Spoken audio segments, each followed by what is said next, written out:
Okay, so today we're going to catch up with Steve Coleman, a local author extraordinaire. And so thanks for joining us, Steve. My absolute pleasure. Great to catch up again.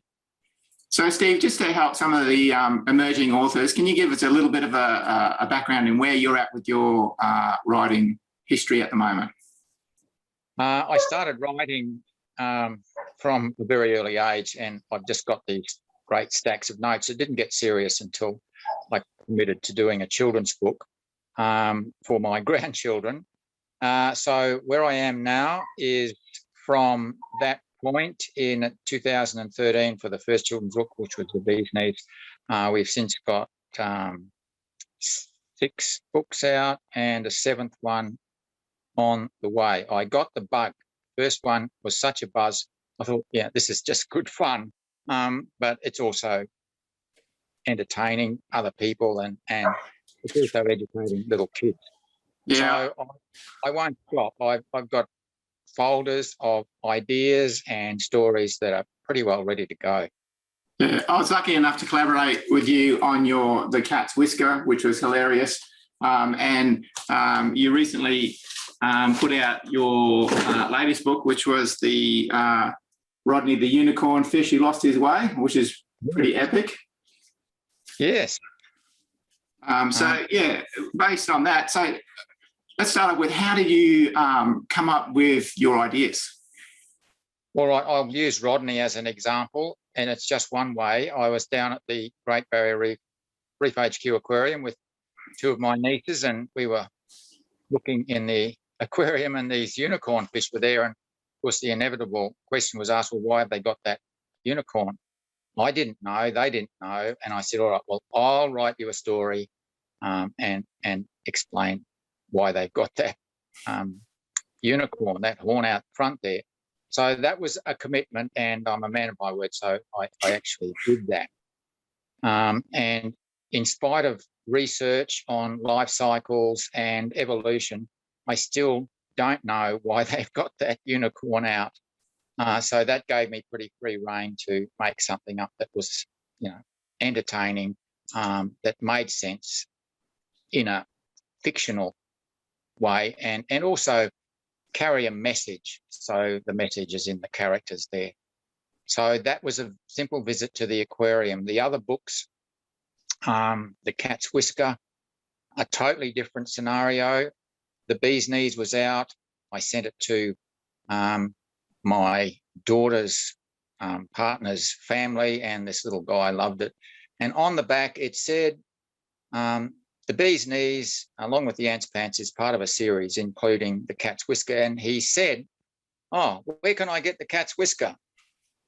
So I said, oh, well, it's not out yet, but I'll write it for you and I'll have it to you for your birthday. And I should have asked when his birthday was beforehand. It gave us 7 to 9 weeks, I think, to go from nothing to the book that you so brilliantly and efficiently illustrated. So it was a promise, it was a challenge, and I work pretty well under pressure sometimes, especially where creative writing goes. And so that's another story. And all the other books have got different. Yeah, so you've got different avenues for coming up with your ideas. And that leads into the next question. You were talking about challenges and that. So as a regional author, specifically, what are some of the greatest challenges you find as being an author of children's books? At the start, I knew nothing, and so it became a learning process. I would committed to doing the Bee's Knees, the first one. So then the question, why am I doing that? It was for my grandchildren and other kids, and then how am I going to do it? So just researching, asking other authors that I knew, checking out the internet, and who actually, would do that job, and that led me to the self-published companies. And so the first 3 books went through a self-publishing company, and of course it doesn't always go according to plan. Never does. I just asked more questions and did more research, talked to more people, and so eventually got to the stage where I was doing pretty much everything myself.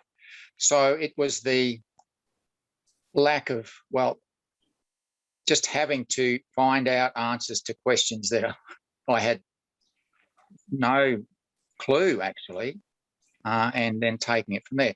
But having made that commitment to get this out no matter what. So that was the big challenge as far as a self-published author. As far as writing goes, I guess making time and the editing and knowing when to stop fiddling. It's like laying tiles. You get to a point where you must stop, otherwise you're just playing around with it and you're doing more damage than good. It's knowing where that point is, and usually that's up to some other ruthless critic. Yeah, I often find as well, sometimes it's important to have the manuscript put aside for a good period of time. I know a lot of us work under a constraint of trying to get something done in a fixed period of time, but it's often good to put the manuscript away and forget about it and work on something else, and then come back and revisit it, 3, 6, 12 months down the track if you've got that luxury. And then you're looking at it with a fresh pair of eyes, and it gives you that much cleaner start point to do another revision, another edit, to tweak it to get it to that perfect point. Absolutely. I'll sleep on things. I don't generally leave them for 12 months, but I might leave them for anything from a few days to a couple of weeks, just depending on what the actual state of play is, where I am with the book. And you're right. You read through it and cripes, did I write that stuff? Wow, that's pretty cool. And it's just a fresh pair of eyes on editing. And as I said, I have a ruthless editor, critique benevolently. And in my wife, Heather, she's very good. Yep. And if it gets past her, that's usually a good sign. One of the other issues that gets raised a lot, and I'm an author illustrator, so it doesn't really affect me as much, but one of the issues is from a writer who just wants to write a story, where do you go about getting, or how do you go about sourcing your illustrations for your book? The first question that I ask anybody who says, I've got a book, I want to write it, I ask them, why do they want to do that? Because that defines their readers. And often that's a little bit of a grey area, even with myself. This great idea, well, who's going to read this? So that's a starting point. And from there, things like the style, the level of language, and even the physical presentation of the book start to sort of take shape just from knowing the answer to that question. So when it comes to choosing illustrators, I have the story, and I've always been interested in art, especially local artists. I find artists, really interesting, zany, excruciatingly difficult people sometimes to understand, but I keep an eye on it, and often I'll see some work of an artist and think, wow, that would fit that story. Yeah. That's generally how it's gone. Now, they may not be illustrators; they just may be hobby artists. But that makes it even more exciting if they're agreeable to, bite the bullet and have a go.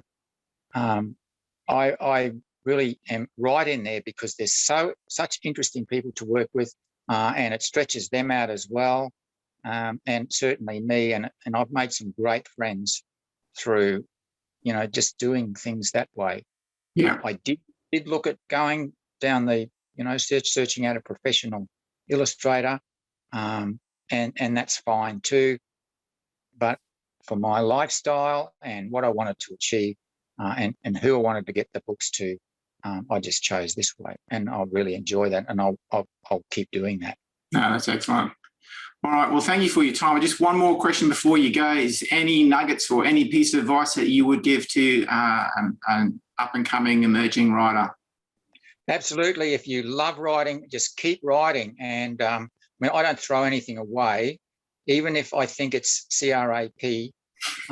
It has a place, and very often down the track, maybe in a few months, few years, even a decade later, it's important. Everything that you write has got a place, and it all adds to, you know, the future of your life. So just keep writing and keep being creative, and believe in yourself, you know, Yeah. because it's the passion that tells the story. It's the passion that sells the story.